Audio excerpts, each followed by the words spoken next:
Hello class, this is a continuation of the auxiliary angle where we will be changing functions of the form a sine x plus b cos x into one of these four forms. So let's go straight into an example here. So before we continue, in more open style questions where you're not being told which of the forms to pick, it will be up to your judgment which of the four to pick. But for now, the questions that you'll be given are you're being told to change this function into this one here. And then afterwards, we're going to be graphing that converted function. Let's move this out of the way first. Make some space for the first example. So here we go. So the first thing we need to do is we need to use our previous identities, the sum of two angles, to convert this into the expanded form. So hopefully you can recall this is going to be r outside of the sum of x plus theta for sine is going to be sine x cos theta plus cos x sine theta. Expanding this out, r sine x cos theta plus r cos x sine theta. Now, oops, don't need that bracket. Now, what this question is saying is that since this form is going to become that form, we can let them equal one another. So sine x plus cos x. Now here's where it gets a little tricky. It'll make a little bit more sense when I write it out like this. Let's rewrite this as if it were like so. R cos theta sine x. This is matching this one here. The coefficient of this is 1. So just to emphasize it, I'm going to write it as 1 sine x. In the exact same way, this one can be written as r sine theta cos x, and that one is matching this this part of the function where the coefficient is 1 cos x. Hopefully you can see now that the only part where we need to substitute a function in is just x. So these values are actually supposed to be given. So we're actually going to solve for r, and we're going to be solving for theta. We're going to do this simultaneously. Well, first, since these two are supposed to be equivalent, we can remove that. So really, our two equations are going to be r cos theta equals 1, and likewise for this, we can cancel those two, and we have r sine theta equals 1. Now to solve this simultaneously, let's solve for r first. Let's square both equations. R squared cos squared theta equals 1 squared. I know it's just going to be 1. Same for this, r squared sine squared theta equals 1 squared. Bringing the two together, we're going to take the sum of each side. So it's going to look like this. Taking the sum of both. This will give us r squared cos squared theta plus r squared sine squared theta. 1 squared plus 1 squared is just 2.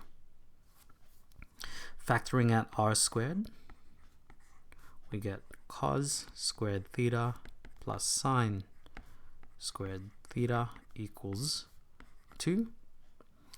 This here is the Pythagorean identity. All of this is equal to 1. So r squared times 1, well, that's just r squared equals 2. which gives us r is equal to plus or minus 2.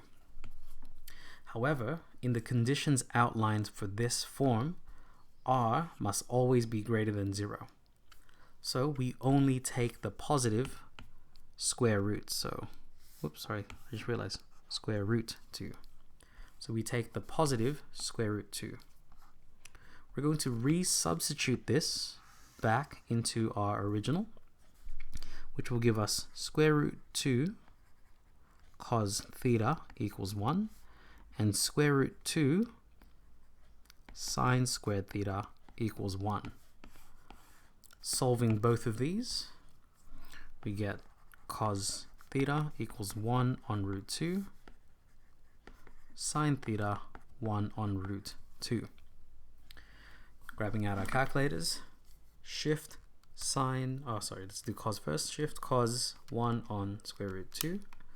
We get theta is equal to 45 degrees, but that is just in the first quadrant.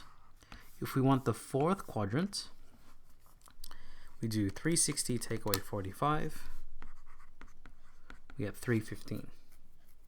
As for sine,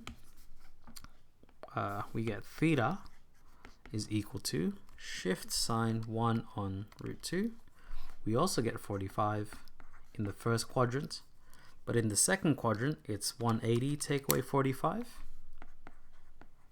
We get 135 degrees. But now, hopefully it was already obvious to you, in both sets of equations, one of them is common. So theta is actually 45. So theta is 45 degrees, which if we convert into radians, 45 divided by 180, that is going to be pi on 4. Now take a look. We found what r is, and we found what theta is. Therefore, our converted form is y is equal to square root 2 sine x plus pi on 4. And that there is actually a lot easier to graph. Let me demonstrate how we might do this. Well, actually, before we start graphing, hopefully you can see how we took the form, expanded it using our sum of two angles identities.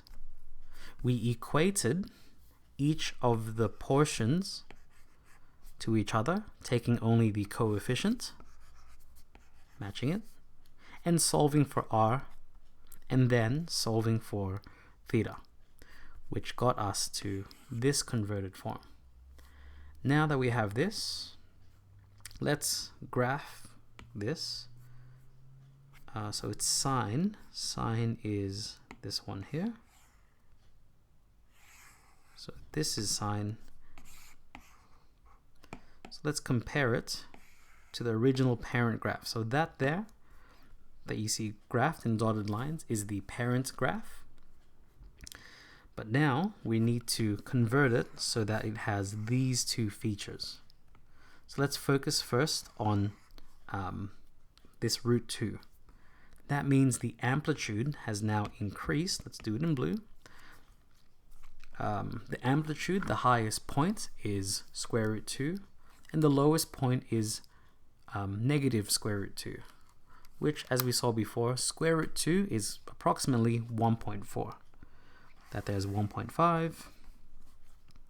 Let's say 1.4 is about 1.5 is there. Let's go a little bit lower. That's 1.4. Likewise with negative 1.4, that there's approximately 1.5. Bring it a little bit closer. And there we go. Let's ignore this just for now. So what this means is we're going to match everything as we see here for sine. So what I'm graphing now in blue, what you see being graphed in blue, let's use this. Oops. So what I'm graphing in blue is just square root 2 sine x. Let's duplicate this just so we can get the negative portion of this. There we go. So what I've graphed there so far is just square root 2 sine x. But because of this transformation, we're going to shift everything to the left by pi on 4. So pi on 4, whoops, that means this peak here is going to move. Trying to do it very carefully now. That peak, I'm following this peak here. Since we're moving it a quarter, that peak needs to be here. So graphing that out, you should get something like that. So, oh, and we have one more thing. We need to bring it back up to match that one. And there we have it. And sorry to put in more detail, let's cut that off at negative 2 pi. And that there is the graph that we've just made. So that is graphed in blue here. So it was a rather long process. Hopefully you can see though that we can easily find from a sum of sine and cos, we can convert it into some form r sine or cos x plus theta. And then from that converted form, it's a little bit easier to graph rather than trying to graph this one. I'll see you in the next video where we take you through another example. I'll see you then.